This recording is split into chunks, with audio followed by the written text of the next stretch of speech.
রাজনৈতিক দলগুলোকে নির্বাচন নিয়ে অধৈর্য না হয়ে সংস্কার কার্যক্রমকে সহযোগিতার অনুরোধ করেছেন স্থানীয় সরকার, পল্লী উন্নয়ন ও সমবায় মন্ত্রণালয় এবং যুব ও ক্রীড়া মন্ত্রণালয়ের উপদেষ্টা আসিফ মাহমুদ সজীব ভূঁইয়া। সকালে দিনাজপুরের কাহারোল উপজেলা পরিষদ মিলনায়তনে এক মতবিনিময় সভায় এসব কথা বলেন তিনি। উপদেষ্টা বলেন, রাজনৈতিক দলের বাহিরে জনগণের আকাঙ্ক্ষা বাস্তবায়নই সরকারের প্রধান লক্ষ্য। এ সময় জেলা প্রশাসক রফিকুল ইসলাম, পুলিশ সুপার নাজমুল হাসান, উপজেলা ইউএনও আমিনুল ইসলাম সহ সংশ্লিষ্টরা উপস্থিত ছিলেন।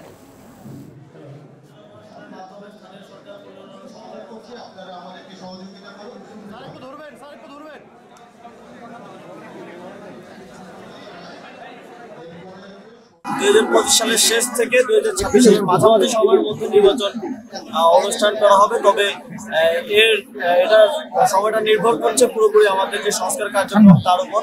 কমিশনগুলো খুব দ্রুতই তাদের যে রিপোর্ট সেটা প্রকাশ করবে এবং সেই রিপোর্টগুলো নিয়ে পলিটিক্যাল পার্টিগুলোর সাথে এবং আরো স্টেক হোল্ডারদের সাথে কনসালটেশনের মাধ্যমে আপনার সংস্কার কার্যক্রমে দিকে সরকার যাবে।